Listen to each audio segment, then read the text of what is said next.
नमस्कार, हिमाचल समाचार में आपका स्वागत है। आज के मुख्य समाचार। मुख्यमंत्री ने 73वें वन्यजीव सप्ताह में मुनाल पक्षी को की गोद लेने की घोषणा। मुख्यमंत्री ने कहा, प्रदेश के सभी चिड़ियाघरों में जल्द मिलेगी एकीकृत टिकट प्रणाली सुविधा। मुख्यमंत्री ने सचिवालय चालक संघ द्वारा आयोजित हवन यज्ञ में दी पूर्णाहुति। किसानों के लिए वरदान साबित हो रही प्रदेश सरकार की योजनाएं। जिला चंबा के श्री मदन कुमार ने कृषि कार्यों के लिए 7 लाख रुपए की सब्सिडी का उठाया लाभ। और अब समाचार विस्तार से। मुख्यमंत्री ठाकुर सुखविंदर सिंह सुक्खू ने आज शिमला में 73वें वन्यजीव सप्ताह के समापन समारोह की अध्यक्षता करते हुए मुनाल पक्षी को गोद लेने की घोषणा की। इस अवसर पर उन्होंने राज्य के लोगों से प्रदेश के पार्कों और चिड़ियाघरों में रखी विभिन्न प्रजातियों के वन्य जीवों को गोद लेने का आह्वान किया। उन्होंने कहा कि किसी भी जानवर को गोद लेने से न केवल उनकी देखभाल करने में मदद मिलती है, बल्कि प्रकृति के संरक्षण और संवर्धन के प्रति मनुष्य की समझ और प्रतिबद्धता और अधिक गहरी हो जाती है। मुख्यमंत्री ने तीतर प्रजातियों के संरक्षण पर व्यापक अध्ययन करने के लिए एक विशेषज्ञ समिति बनाने की भी घोषणा की। ये समिति इस प्रजाति के संरक्षण के लिए एक ठोस रणनीति तैयार करेगी, ताकि आने वाली पीढ़ियां भी इस खूबसूरत प्रजाति को देख सके और इसके बारे में जानकारी हासिल कर सके। उन्होंने हिमाचल प्रदेश के चिड़ियाघरों के लिए एकीकृत टिकट प्रणाली विकसित करने की घोषणा की। प्रदेश में आने वाले पर्यटकों को इस प्रणाली का लाभ मिलेगा और राजस्व के स्रोत भी सृजित होंगे। उन्होंने कहा कि इससे अर्जित होने वाली आय को वन्य प्राणियों के संरक्षण, संवर्धन और अधोसंरचना विकास पर खर्च किया जाएगा। उन्होंने स्पीति घाटी के सरचू को संरक्षण रिजर्व के रूप में शामिल करने की भी घोषणा की, जिसका उद्देश्य यहाँ के पारिस्थितिकी और वन्यजीव गलियारों की रक्षा करना है। उन्होंने कहा कि हिमाचल की प्राकृतिक सुंदरता, घने जंगल, बर्फ से ढकी चोटियां और अनमोल वन्य जीव न केवल प्रदेश की विरासत है, बल्कि यहाँ के लोगों की जीवन रेखाएं भी हैं। इनकी रक्षा करना हमारा कर्तव्य है, ताकि इन्हें आने वाली पीढ़ियों के लिए संजोकर रखा जा सके। उन्होंने कहा कि हालांकि प्रदेश सरकार वन्यजीव संरक्षण के लिए हर संभव प्रयास कर रही है, लेकिन हमें ये समझने की आवश्यकता है कि वन्यजीव संरक्षण एक सामूहिक दायित्व है। पर्यावरण को बचाना हमारा दायित्व बनता है, वन्य जीव को बचाना हमारा दायित्व बनता है। अभी पिछले दिनों जंगलों में बहुत ज़्यादा आग लगी और बहुत ज़्यादा आग लगने से कई वन्य जीव हमें छोड़कर चले गए, कई घोंसले उजड़ गए। ऐसी स्थिति में इन आग से कैसे निपटा जाए, हमारी सरकार ने विचार विमर्श किया और इस दिशा में हम आगे बढ़ रहे हैं। आने वाले समय में जो हम पौधारोपण कार्यक्रम करने जा रहे हैं, उसमें हम फलदार पौधों को लगाना चाहते हैं और 60% के करीब हम फलदार पौधों को लगाने की कोशिश कर रहे हैं। और वनों के संरक्षण के लिए हम वन मित्र और फॉरेस्ट गार्ड की भर्ती भी करने जा रहे हैं, ताकि हमें ये पता लग सके कि वन में आग लगी है, इसको कैसे नियंत्रण करना है। इस दृष्टि से भी हमारी सरकार कार्य कर रही है। और प्रदेश का पहला जो सबसे बड़ा जू है, जिसे हम अंतर्राष्ट्रीय स्तर का बनाने जा रहे हैं, जिसमें तकरीबन 680 करोड़ रुपए के करीब खर्च होगा, जहां पर्यटन को बढ़ावा मिलेगा और जीव जंतुओं और जानवरों के संबंध में हमें जानकारी मिलेगी। उस दिशा में हमारा काम शुरू हो चुका है। पहला फेज हमारा, जिसका कि वॉक थ्रू आपको दिखाया गया है, जून 2025 में बनकर वो तैयार होगा और पहले फेज के बाद फिर दूसरा फेज होगा। इस दृष्टि से हमारी सरकार और कार्य कर रही है। निश्चित रूप से हमने पेड़ों के कटान पर प्रतिबंध लगाया है। उन्होंने कहा कि जब तक हम पर्यावरण संरक्षण के लिए एक साथ मिलकर प्रयास नहीं करेंगे, तब तक वन्य जीवों की सुरक्षा अधूरी है। उन्होंने वनों को प्रदूषण और अवैध शिकार से बचाने की आवश्यकता पर बल देते हुए कहा कि राज्य सरकार ने वन्य जीव गतिविधि से प्रभावित किसानों और ग्रामीणों के लिए मुआवजा योजनाओं के अलावा विभिन्न पहल की है।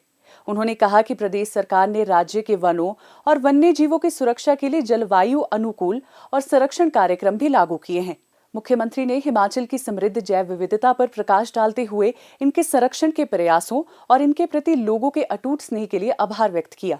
उन्होंने कहा कि हिमाचल बर्फानी तेंदुआ, कस्तूरी मृग, हिमालयन थार और काले व भूरे भालू जैसी दुर्लभ प्रजातियों का घर है और प्रदेश सरकार इनके संरक्षण के लिए हर संभव प्रयास कर रही है। मुख्यमंत्री ठाकुर सुखविंदर सिंह सुक्खू ने आज शिमला में हिमाचल प्रदेश सचिवालय चालक संघ द्वारा नवरात्रि के उपलक्ष्य पर आयोजित हवन यज्ञ में पूर्णाहुति डालकर भंडारे में भाग लिया। मुख्यमंत्री ने इस अवसर पर प्रदेश की सुख समृद्धि और खुशहाली के लिए प्रार्थना की। किसानों की आय में वृद्धि करने के उद्देश्य से चलाई जा रही प्रदेश सरकार की कल्याणकारी योजनाओं से लोगों के जीवन में आशातीत बदलाव आ रहे हैं। इन योजनाओं का लाभ उठाकर प्रदेश के किसान आत्मनिर्भर बनकर सम्मानपूर्वक जीवन जी रहे हैं। जिला चंबा की ग्राम पंचायत मंगला के गांव हथेड़ी के निवासी श्री मदन कुमार कृषि से अच्छा मुनाफा कमा रहे हैं।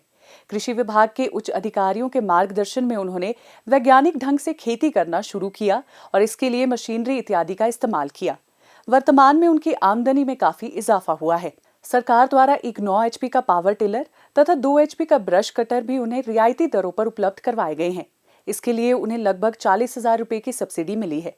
वर्तमान में विभिन्न नकदी फसलें पैदा कर वे सालाना लगभग 5 लाख रुपए की आय अर्जित कर रहे हैं। सिंचाई टैंक की सुविधा से 12 महीने उनकी फसलों के लिए सिंचाई सुविधा उपलब्ध है। वे स्थानीय लोगों को रोजगार उपलब्ध करवा रहे हैं।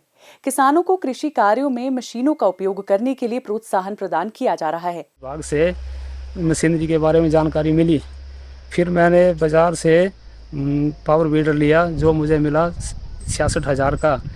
उसके बाद मैंने ये अप्लाई किया तो मुझे विभाग की तरफ से 33,000 रुपये उपदान मिला। सिंचाई खेती बाड़ी के लिए सबसे महत्वपूर्ण चीज़ है, जो हमें इसका पता तब चलता है जब हमारी फसलें तैयार होती है। तो हमारी एक पुरानी कुल है, वो सीजन के टाइम कभी उसमें पानी आता था कभी नहीं आता था, जिस कारण हमारी सारी फसलें खराब हो जाती थी। कृषि विभाग ने हमें टैंक के बारे में जानकारी दी, जिसके लिए हमें विभाग ने 3 लाख रुपए की सहायता दी। इसके बाद हमें सूखे की कोई चिंता नहीं है, क्योंकि जब भी सूखा पड़ता है तो हम टैंक से पानी की सिंचाई कर लेते हैं और हमारी जो आमदनी है वो बढ़ गई है। जब हमारी फसल तैयार होती थी तो बंदर और दूसरे जंगली जानवर जो हमारी फसल को तबाह कर देते थे, तो इसमें मुझे बड़ी परेशानियाँ देखनी पड़ती थी। इस समस्या के बारे में मैंने कृषि विभाग से बात की। इन्होंने मेरे को सोलर फेंसिंग के बारे में जानकारी दी। इसमें इन्होंने 5,17,000 का एस्टीमेट बनाया, जिसमें मेरे को 4 लाख रुपए इनकी तरफ से अनुदान मिला और 1,17,000 रुपया मेरा अपना खुद का लगा। सोलर फेंसिंग लगने के बाद मेरी ना ही तो कोई जंगली जानवरों की अंदर एंट्री होती थी, ना ही तो बंदरों की, और ना कोई छोटे जानवर अंदर आते थे, जिसके बाद मेरी जो खेती बाड़ी का साधन था वो बढ़ गया। विभाग का और हिमाचल प्रदेश सुक्खू सरकार का धन्यवाद करता हूँ।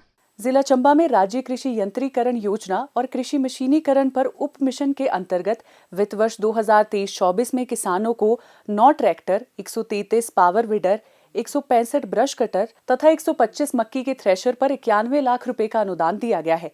मुख्यमंत्री खेत संरक्षण योजना के अंतर्गत वित्त वर्ष 2023-24 में 31 किसानों को सोलर फेंसिंग लगाने के लिए 85 लाख रुपए का अनुदान दिया गया है। किसानों के खेतों में सिंचाई सुविधा स्थापित करने के लिए लगभग 202 लाख रुपए खर्च किए गए हैं। जिला चंबा में इस वित्त वर्ष में 36 प्रशिक्षण व जागरूकता शिविरों का आयोजन कर 4,227 किसानों को जागरूक किया गया। इसके अतिरिक्त प्राकृतिक खेती को बढ़ावा देने के लिए इस वित्त वर्ष में 26 2 दिवसीय किसान प्रशिक्षण शिविर आयोजित किए गए, जिसमें लगभग 2,000 किसानों ने हिस्सा लिया। प्रदेश सरकार किसानों के कल्याण को सर्वोच्च प्राथमिकता प्रदान करते हुए संवेदनशीलता के साथ विभिन्न योजनाओं का क्रियान्वयन सुनिश्चित कर रही है और इन योजनाओं के लाभ किसानों को मिल रहे हैं।